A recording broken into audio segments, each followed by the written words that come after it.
Merhabalar, Elif'in mutfağına hoş geldiniz. Bugün sizlere bildiğiniz bütün poğaça tariflerini unutturacak, pamuk gibi yumuşacık, krem şantili poğaça tarifimi paylaşmak istiyorum. Videomu beğendiyseniz beğen butonuna basmayı ve yeni tariflerimden haberdar olabilmek için kanalıma abone olup zile basarak bildirimleri açmayı unutmayınız. Yoğurma kabının içerisine 1,5 su bardağı ılık süt ve üzerine 1 paket instant maya, 1 tatlı kaşığı kadar toz şeker ekleyip karıştırıyorum. Üzerini kapatıyorum. Yaklaşık 5 dakika kadar bu şekilde bekletiyorum. 5 dakikanın sonunda üzerine 1 adet yumurta, 125 gram kadar oda sıcaklığında bekletilmiş margarin ekliyorum. Ve üzerine 1 paket toz krem şanti ekleyip ununu azar azar ekleyeceğim. Üzerine yaklaşık 1 tatlı kaşığı kadar tuz ekliyorum ve hamurumu yoğurmaya başlıyorum.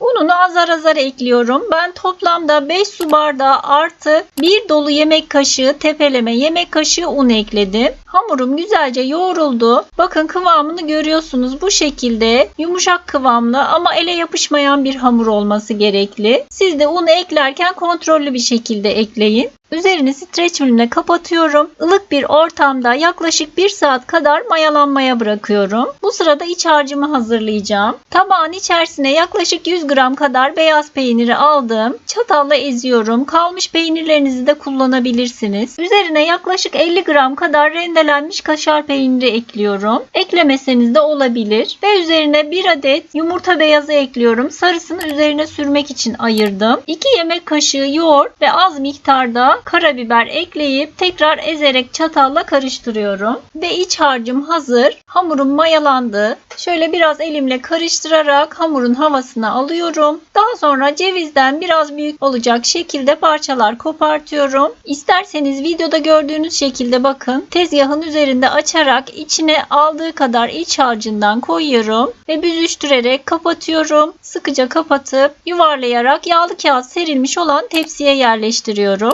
Veya isterseniz elinizde bu şekilde açarak da yapabilirsiniz. Tüm poğaçalarımın şekli hazır. 1 adet yumurta sarısının içerisine 1 tatlı kaşığı kadar sıvı yağ ekledim. Fırçayla karıştırıp üzerlerine sürüyorum. Daha sonra çatalla bakın videoda gördüğünüz gibi çizikler atıyorum üzerine. Ve çörek otu, susam serperek yaklaşık yarım saat kadar tepsi mayası alması için bekletiyorum ılık bir ortamda. Daha sonra 180 derecelik ısınmış fırında üzeri kızarana dek pişiriyorum. Ve poğaçam fırından çıktı. İlk sıcağı çıkana dek yaklaşık 10-15 dakika kadar bekletiyorum. Daha sonra bakın videoda da gördüğünüz gibi yumuşacık pamuk gibi oldu. İçini de görüyorsunuz. Puf puf kabardı. Deneyecek olanlara şimdiden kolay gelsin. Afiyet olsun. Beğeni ve yorumlarınızı bekliyorum. Videomu izlediğiniz için teşekkürler.